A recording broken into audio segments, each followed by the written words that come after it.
इस एपिसोड के दर्शकों, अस्सलामु अलैकुम। शुरुआत में हम अल्तुगा बाड़ी को देखते हैं, जो बड़ी संख्या में सैनिकों के साथ गैरिसन के बाहर आता है। उनका कहना है कि उस्मान मौत के चंगुल में है और हमारी ओर आ रहा है। हम तब तक इंतजार कर रहे हैं। मैं इसे रोकूंगा, भले ही इसके लिए मुझे अपनी जान जोखिम में डालनी पड़े। नौकर उस रास्ते पर चलते हैं जहां वे सोते हैं। उन्होंने जो रास्ता चुना है वही उनकी कब्र बन जाएगा। उस्मान, यह मन तुम्हारा है, यह असहाय मन। इस बार आपको अपने कार्यों के परिणाम देखने को मिलेंगे। उस्मान साहब, चांद आपको यहां ले आया है।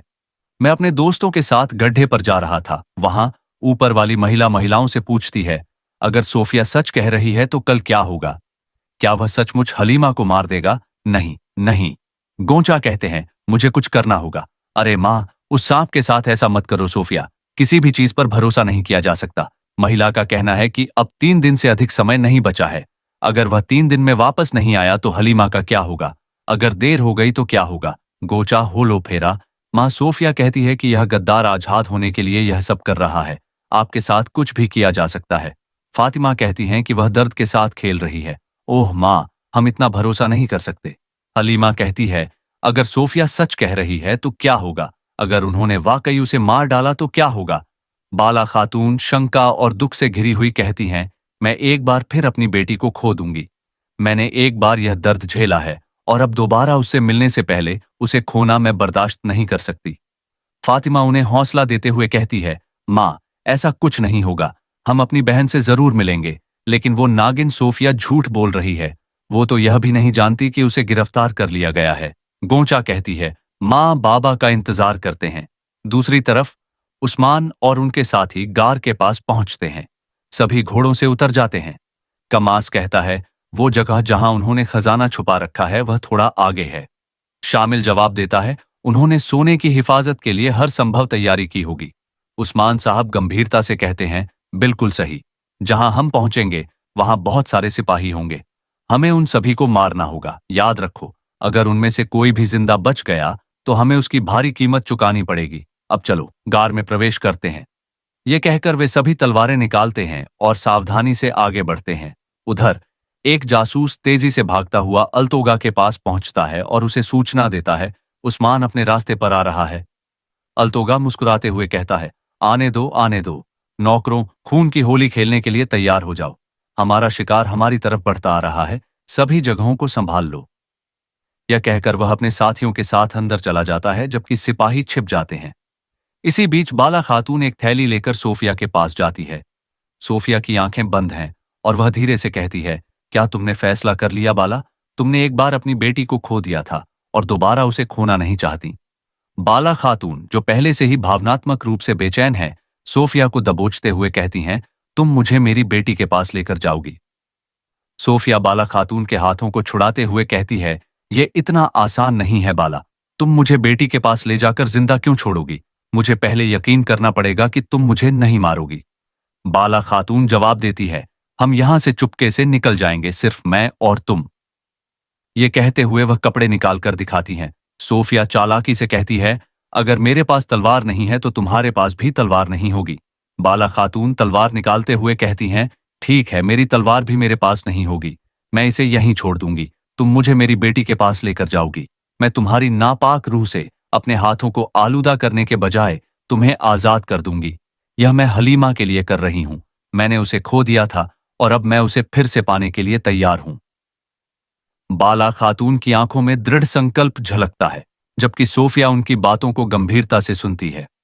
दोनों के बीच यह मानसिक और भावनात्मक टकराव चल रहा है, जहां एक तरफ बाला खातून का मातृत्व और दूसरी तरफ सोफिया की चालाकी और संदेह है। सिपाहियों को काम पर लगाने के बाद बाला खातून और सोफिया पीछे मुड़कर देखे बिना वहां से भाग निकलने की योजना बनाती है। बाला खातून सोफिया पर एक चादर डालती है ताकि उसकी पहचान छुपी रहे और फिर उसे लेकर खेमे से बाहर निकल जाती है। उधर लगान उस्मान साहब के खुफिया ठिकाने के पास पहुंचता है। वह ठिकाने को गौर से देखता है और मुस्कुराते हुए कहता है, तो तुम यहां छुपे हुए हो। मैंने तुम्हें ढूंढ लिया है। तुम लगान से बच नहीं सकते। ये कहकर वह आगे बढ़ जाता है, जबकि उसके साथी भी उसका अनुसरण करते हैं। इसी बीच बाला खातून सोफिया को लेकर सावधानी से आगे बढ़ रही होती है। वे छुपते छुपाते घोड़ों तक पहुंच जाती हैं। घोड़े पर सवार होकर बाला खातून सोफिया को खींचते हुए आगे बढ़ती है। जो अब भी उन पर पूरा भरोसा नहीं कर पा रही होती है।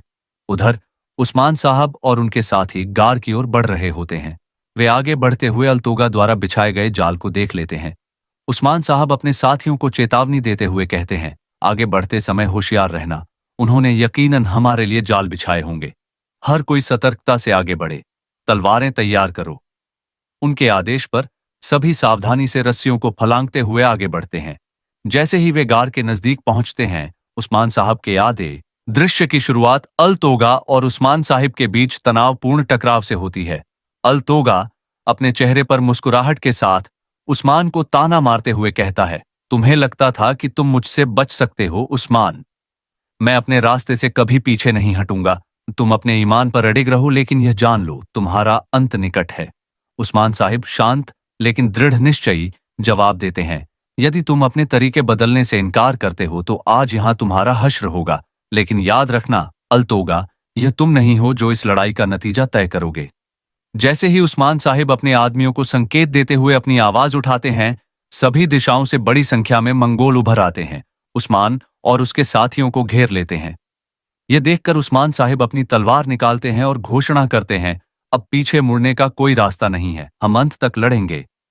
इस युद्ध के नारे के साथ उस्मान और उसके वफादार योद्धा मंगोलों पर हमला करते हैं और एक भयंकर और खूनी संघर्ष में उलझ जाते हैं।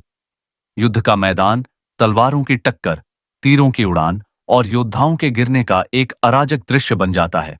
अराजकता के बीच बाला हटुन सोफिया को घने जंगल से होते हुए ले जाता हुआ दिखाई देता है, जो उथल पुथल से बचने की कोशिश कर रहा है। सोफिया आश्चर्यजनक रूप से शांत बाला से कहती है, मैंने कभी नहीं सोचा था कि तुम मुझे बचाओगे बाला।